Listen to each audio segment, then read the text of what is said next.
गुरु प्यारी सास संगत जी, आप सभी को प्यार भरी राधा स्वामी जी। संगत जी, जैसा कि आपको कल की वीडियो में पहले से ही सूचित कर दिया था कि आज रविवार 8 जून को बाबा जी व्यास में सत्संग फरमाने जा रहे हैं। आज हम आपको इस वीडियो के माध्यम से जो बाबा जी ने डेरा व्यास में कुछ महत्वपूर्ण बातें बताई उनको साझा करने जा रहे हैं। आपसे विनती है कि कृपया चैनल को सब्सक्राइब करके कमेंट में राधा स्वामी जी जरूर लिखकर जाना जी। संगत जी, आज बाबा जी ने सत्संग में ऐसी सतमत की सच्चाई बताई कि बाबा जी ने तो परमार्थ की गहराइयों को इतने सरल रूप और खुले रूप में सारी संगत को समझाया कि हर साधक के मन को अंदर से छू गया। इसलिए संगत जी, आज का सत्संग और आज की ये महत्वपूर्ण बातें सुननी बहुत ही आवश्यक हैं। संगत जी, करीब 8:30 बजे के आसपास सुबह बाबा जी मंच पर आए और संगत को चारों ओर से दृष्टि डाली। उसके बाद संगत को प्रेम पूर्वक राधा स्वामी कहकर बाबा जी ने तकरीबन 1 घंटा 10 मिनट तक सत्संग फरमाया जी। संगत जी, बाबा जी ने आज तुलसी साहिब की एक प्रसिद्ध वाणी पर विस्तार से चर्चा की, जो थी दिल का हुजरा साफ कर जाना के आने के लिए। बाबा जी ने बताया यह वाणी तुलसी साहब की है, जो उन्होंने उस समय कही थी जब एक मुस्लिम जिज्ञासु शेख तरकी हज यात्रा से लौटते हुए हाथरस पहुंचा और तुलसी साहब से मुलाकात की। बाबा जी ने समझाया कि हम बार बार वाणी पढ़ते हैं और सुनते भी हैं, लेकिन जब तक हमारे मन पर नियंत्रण नहीं होता तब तक हम उस मार्ग पर नहीं चल सकते जिसे संत मत हमें दिखाना चाहते हैं। तुलसी साहिब उस समय शेख तकी को यह कहकर समझा रहे थे कि अगर तू मालिक के साथ मिलन चाहता है तो पहले उस स्थान को साफ कर जहां मालिक आकर बैठ सके, यानी अपने दिल के हुजरे को साफ कर। दिल के हुजरे का साफ करने का मतलब है कि वह अंदर का कोना जहां आत्मा रहती है, जहां मालिक का प्रकाश उतर सकता है। लेकिन जब तक यह कोना साफ नहीं होगा, मालिक वहां नहीं आएगा।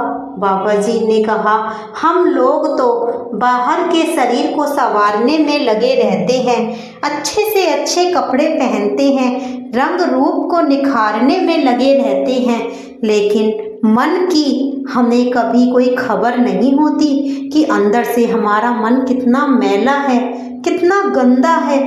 जन्मों के कर्मों की मैल लिए हम घूम रहे हैं। अब आप ही बताइए, अगर कमरा ही गंदा होगा तो भला कोई मेहमान कैसे टिकेगा। बाबा जी ने आगे फरमाया कि जहाँ देखा तहाँ दीन दयाला, आए ना जाए प्रभु कृपाला।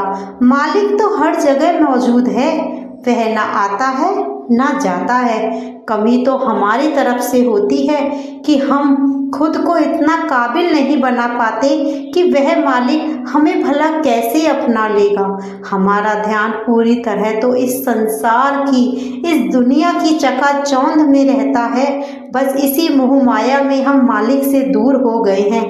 आगे बाबा जी ने कहा कि यहाँ आने के बाद हम हर किसी को अपना समझ बैठे हैं, लेकिन असल में वो पराए हैं। हुजूर महाराज जी, बड़े महाराज जी भी अक्सर हमें समझाते थे कि ये दुनियावी रिश्ते तो केवल कर्ज के रिश्ते हैं, गर्जा के रिश्ते हैं। जो आज अपने लगते हैं वही कल सबसे पहले मुंह मोड़ लेते हैं। बड़े महाराज जी ने भी हमें समझाया था कि उन्हें मीठे ठग इसीलिए कहा करते थे कि ये दुनियावी रिश्ते सच्चे नहीं हैं। आगे बाबा जी ने सत्संग में संगत को समझाया कि चोर तो वह है जो अंधेरे में चुपके से आकर चोरी कर ले जाए, डकैत वो होता है जो बंदूक की नोक पर सब कुछ लूट कर ले जाए, और ठग वो होता है जो अपनी मीठी मीठी बातें करके पहले अपना बनाए और फिर धोखा देकर चला जाए। इसीलिए इन रिश्तों को मीठे ठग कहा गया है। जब स्वार्थ खत्म होता है तो अपना कहलाने वाला बेटा भी पिता को पहचानने से इनकार कर देता है। बाबा जी ने आगे कहा कि जब तक किसी को जरूरत होती है तब तक वह साथ चलता है, लेकिन जरा सा काम खत्म हुआ तो सब कुछ बदल जाता है। आगे बाबा जी ने थोड़े से कठोर स्वर में कहा कि हम अपनी जिंदगी का 90% हिस्सा इस दुनिया को देते हैं और मालिक को कितना देते हैं? केवल 10%, और उस 10% में भी हम बहाने बनाने लगते हैं। अब सवाल यह उठता है कि मालिक को क्या दें? तो बाबा जी ने फरमाया कि मालिक को देने के लिए हमें अपने भीतर से जुड़ना होगा, सत्संग और सुमरण को बराबर समय देना होगा। लेकिन हम तो गिनती में फंसे रहते हैं, आज कितना किया, कितने दिन हो गए, कितने घंटे हम बैठे, और यह गिनती ही हमारी रुकावट बन जाती है। बाबा जी ने फरमाया, राम गयो रावण गयो, जाको सो परिवार। बाबा जी बोले, एक दिन सबने साथ छोड़ देना है, एक दिन सबको इस संसार से विदा लेना है, तो साथ कौन जाएगा?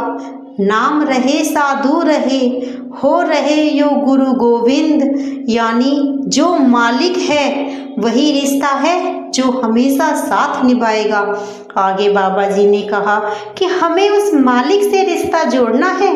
बाबा जी ने एक और बड़ी ही सुंदर बात कही, बड़ा ही सुंदर उदाहरण दिया कि जैसे हम कई दुकानों में जाते हैं, वहाँ 4-5 संतों की तस्वीरें टंगी होती है।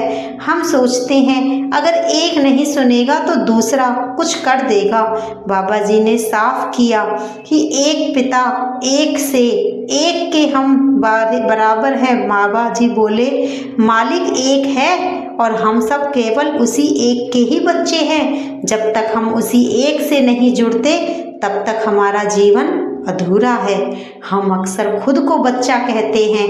यह शब्द यूं ही नहीं, यह इस और इशारा करता है कि हमें अपने उस असली पिता से रिश्ता जोड़ना है जिसने हमें जन्म दिया, जो संपूर्ण जगत का स्वामी है, परम परमात्मा है। संत जनों ने भी समझाया है कि हो कि जिसकी आस कर, मन मेरे जो सबका स्वामी रह समाए। हमें उस मालिक की से, उस इस परम परमात्मा से आस लगानी है जिसने यह पूरा संसार रचा है और जो हर जीव के भीतर समाया हुआ है।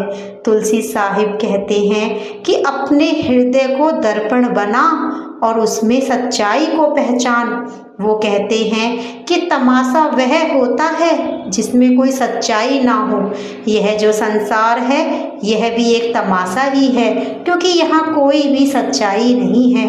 हर एक को अपनी अपनी भूमिका निभाने के लिए भेजा गया है। जब तक मंच पर तब तक अभिनय चलता है, लेकिन जैसे ही पर्दा गिरता है, ना कोई पिता रहता है, ना कोई पुत्र, ना पुत्री, ना भाई, ना बहन। सारे किरदार, सारी भूमिकाएं, सब रिश्ते वहीं ख़त्म हो जाते हैं और हम अक्सर सोचते हैं कि शायद हमें जो किरदार मिला है वह सदा के लिए है। लेकिन जैसे ही हमारा समय पूरा होता है, हमें भी इस रंगमंच को छोड़कर जाना पड़ता है और हमारी पहचान, हमारे रिश्ते सब पीछे छूट जाते हैं। फिर हम ना तो किसी के भाई, बहन, बाप कुछ नहीं रह जाते। बाबा जी समझाते हैं कि कर्म ही वह वस्त्र है जो हमने पहन रखा है। हमारे अच्छे बुरे कर्म ही हमारे इस शरीर को गढ़ते हैं। कर्मों से ही फैसला होता है कि हमें कौन सा शरीर मिलेगा। लेकिन यहाँ आकर तो हम अपनी असली जिम्मेदारी को भूलकर दुनियावी इच्छाओं की गठरी लेकर मालिक के दरबार में खड़े हो जाते हैं। बाबा जी ने आगे समझाया कि बिना आत्मिक साधना के हम कभी इस जन्म मरण के चक्र से मुक्त नहीं हो सकते। आगे बाबा जी कहते हैं कि यह संसार पूरा माया का जाल है। जो हमारे मन को बांध लेता है। हम अपनी असली मंजिल भूल जाते हैं। कभी कभी हम मालिक से ही पूछ बैठते हैं कि हमें इस संसार में क्यों भेजा। लेकिन क्या कभी हमने सोचा कि मालिक ने हमें विवेक दिया है, सोचने समझने की शक्ति दी है। अच्छे बुरे की पहचान हम कर सकते हैं। जानवरों में सोचने की शक्ति नहीं होती, वे केवल प्रतिक्रिया देते हैं, लेकिन मनुष्य को यह ताकत दी गई है ताकि वह सोचकर समझकर अपने जीवन के असली उद्देश्य को पहचान सके और उसे पूरा कर सके। बाबा जी आगे समझाते हुए कहते हैं कि हमारे उठाए हर कदम का एक ही मकसद होता है कि वह या तो मंजिल की ओर ले जाता है या उसे हमें उससे भटका देता है। कभी रुककर अपने अंतर मन से पूछा है कि मालिक मुझे यह जीवन क्यों दिया? क्या हम कभी अपने ध्यान को मालिक में स्थिर कर सके हैं? बाबा जी समझाते हैं कि अगर अंत समय में ध्यान मालिक की ओर होगा तो अंत समय में वही हमें लेने आएगा, लेकिन यदि अंतिम समय में भी ध्यान इस दुनिया की ओर रहा तो फिर हमें इस जन्म से फिर से इस संसार में जन्म लेना पड़ेगा। हम हमेशा सुख की तलाश करते रहते हैं, मगर परिणाम स्वरूप हमारे हाथ में दुख ही आता है। माया से कभी सुख नहीं मिलता। हम कुछ भी मांगते हैं वह या तो दुख में बदल जाता है या संतोष नहीं देता। बाबा जी ने आगे समझाया कि यह मनुष्य जीवन सिर्फ एक ही लक्ष्य के लिए मिला है, वह है मालिक की प्राप्ति। मीराबाई जी ने बड़ी सुंदर बात कही थी, धनवंते दुखी सभी निर्धन, दुख का रूप मतलब चाहे कोई धनवान हो या गरीब, सब दुख में डूबे रहते हैं क्योंकि सब माया में उलझे हैं। जब तक हम इस माया के जाल में फंसे रहेंगे तब तक यह जन्म मरण का सिलसिला चलता रहेगा। शांति भी मन में नहीं आ सकती, क्योंकि वह भी तब आएगी जब हम भीतर अपने अंदर उस मालिक की पहचान कर सकेंगे। साध सुखी सहजो कहे, जिन पाइयो भेद अनूप, सच्ची खुशी बाहर की किसी चीज में नहीं, वह तो भीतर की स्थिरता में है। जब मन शांत होगा तो शांत नहीं होगा तो संतुष्टि नहीं मिलेगी। हम जो कुछ भी करते हैं वह बाहर की क्रियाएं होती हैं। वह क्रियाएं इन हमारे मन को शांत नहीं करती बल्कि और ज़्यादा उलझा देती हैं। हमें जो कुछ भी मिला है हम उसे संभाल नहीं सकते और उल्टा और ज़्यादा मांगते रहते हैं। बाबा जी स्पष्ट शब्दों में समझाते हैं कि मालिक कभी कोई गलती नहीं करता, जो देता है सोच समझ कर देता है। अब हमारा फर्ज बनता है कि हम उसकी बख्शीश की कदर करें, उसे संभालें। अगर हम दिए हुए समय का सही उपयोग करेंगे तो जीवन का उद्देश्य स्वयं ही पूर्ण हो जाएगा। संगत जी आगे बाबा जी ने जिस प्रकार उदाहरण दिए वह सब वाकई में बहुत ही समझने लायक हैं और सुनने लायक हैं। आगे बाबा जी समझाते हैं कि जैसे माँ बाप अपने बच्चों में फ़र्क नहीं करते, सबके लिए एक जैसा प्रेम और संपत्ति होती है, लेकिन अगर कोई बच्चा उस संपत्ति को बिगाड़ दे तो इसमें माँ बाप की क्या गलती। इसी तरह कभी कभी मालिक भी अपने हाथ पीछे कर लेता है ताकि हम समझ जाएं कि जो हमें मिला है वह व्यर्थ ना हो।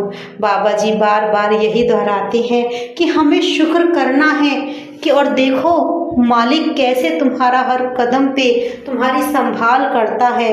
मालिक ने हमें सब कुछ बड़ी ही समझदारी से दिया है, हमें आंखें दी हैं ताकि हम यह सुंदर दुनिया देख सकें, मगर हुआ क्या, आंखों से मोह माया की चीज़ें देखकर इच्छाओं की तो लंबी लिस्ट बना ली। आगे बाबा जी कहते हैं यह जीवन एक गिलास की तरह है, जैसे अगर उसमें पानी उसकी सीमा में समा सकता है और उससे ज़्यादा डालोगे तो वह बाहर छलक जाएगा। वैसे ही अगर हम अपने जीवन में ज़रूरत से ज़्यादा अपनी इच्छाएं उम्मीदें भर देंगे तो शांति गिर जाएगी, खो जाएगी, हमें संतुष्टि नहीं मिलेगी।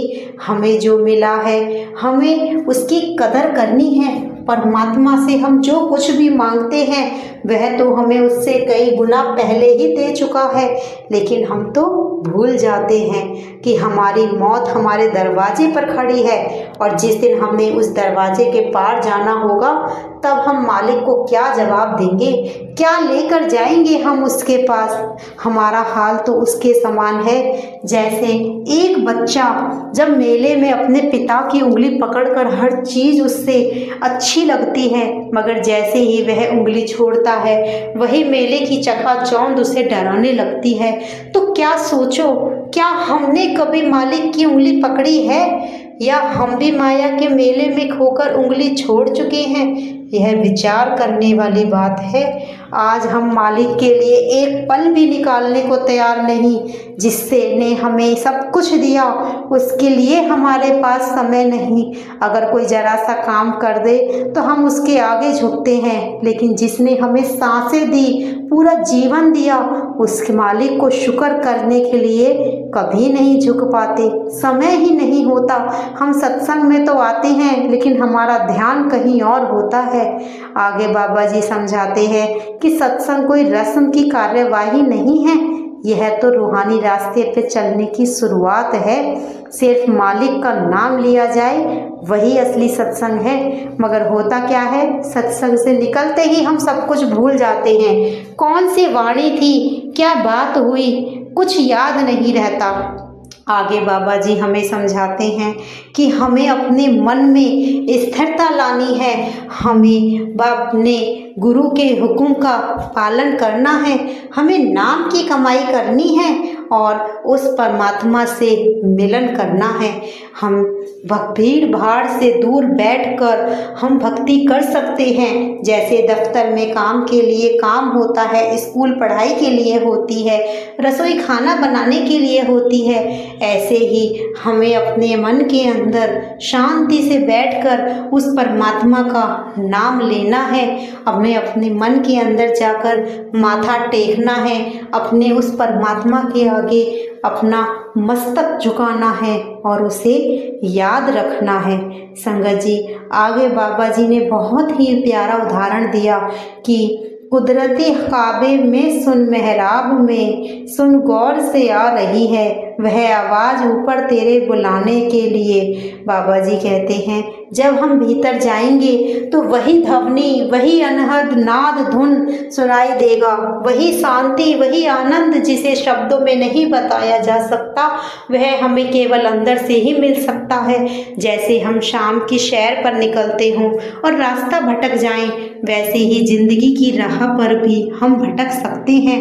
लेकिन अगर हमने उस अनहद नाद को पहचान लिया, उस आवाज़ को सुन लिया, तो वह हमें वापस सही रास्ते पर ले आएगी। आगे बाबा जी फरमाते हैं कि हमें बार बार संत महात्मा समझाने आते हैं और केवल एक ही बात समझाते हैं कि वापस उसी रास्ते की ओर लौट चलें जहाँ से हमारी असल यात्रा शुरू हुई थी। यह कोई नया रास्ता नहीं है, बल्कि वही पुराना रास्ता है जो हमें ऊंचाइयों की ओर, ऊपर की मंजिलों की तरफ ले जाता है। यह रास्ता तो उस शब्द से जुड़ा है, उस आत्मिक धुन से, जिस धुन बांग इलाही और बांग आसमानी भी कहा गया है। हर धर्म ने, हर मजहब इस ध्वनि को अपनी अपनी भाषा में अलग अलग रूप से बताती है, लेकिन है सब एक ही। संगत जी, आगे बाबा जी हमें समझाते हैं कि हमें उस परमात्मा से मिलना है। आगे बाबा जी ने समझाया कि बाइबल में आता है हमारी सारी देह एक नूर से रोशन हो जाए और एक आँख से देखे। तो इसका मतलब क्या है? इसके लिए बाबा जी समझाते हैं, इसका अर्थ यह नहीं कि अपनी दो आँखें निकाल दो, बल्कि यह है कि इन दो आँखों को बंद करके उस तीसरी आँख, उस अंदरूनी देखने की शक्ति पर ध्यान दो, उस जगह जहाँ आत्मिक अनुभव हो शुरू होता है।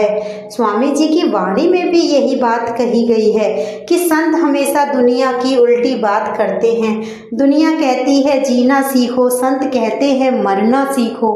दुनिया कहती है बाहर की सुनो, संत कहते हैं अंदर अपने भीतर की सुनो। यही उल्टा रास्ता बताकर और अपनाकर ही हम जीते जी मरने की कला भी सीख सकते हैं। और यह कला केवल तभी आती है जब हम नाम की कमाई करते हैं, जब हम शब्द के साथ जुड़ते हैं। तो बाबा जी ने कहा कि तू किसे ढूंढता फिर रहा है बाहर बाहर, जो तेरा है वह तुझ में ही है। यह रिश्ता शरीर का नहीं आत्मा का है। इसलिए वाणी में भी कहा गया है कि आत्मा में राम, राम में आत्मा, यानी कि आत्मा और परमात्मा कोई अलग नहीं है।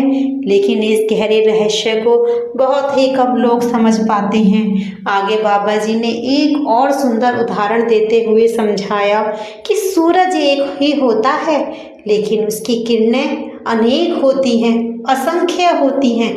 ठीक वैसे ही परमात्मा एक है, लेकिन उसी से यह सारी सृष्टि फैली है।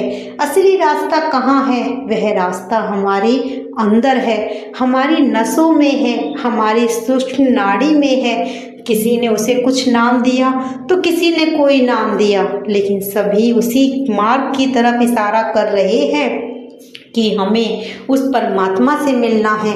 मन को बाहर लगाए रखता है, यह ऐसी साधना नहीं करनी। साधना वो करनी है जिससे हम अपने अंदर, अपने मन में स्थिरता ला सके। नाम ना ले तो वह दुख ही पाएगा। हम बाहर दौड़ते रहते हैं और समझते हैं कि सब कुछ मिल जाएगा, जबकि असली खजाना तो अंदर है। आगे बाबा जी बड़े ही प्यार से हमें समझाते हुए कहते हैं कि आत्मिक रास्ता अकेले तय नहीं किया जा सकता। इसके लिए एक हमें पूर्ण गुरु की जरूरत होती है। इसीलिए तुलसी साहब जी कहते हैं, कामिल मुर्शिद के पास जाना है, वह धीरे धीरे तुझे समझाएगा और तुम्हें उस रास्ते पर चलाएगा।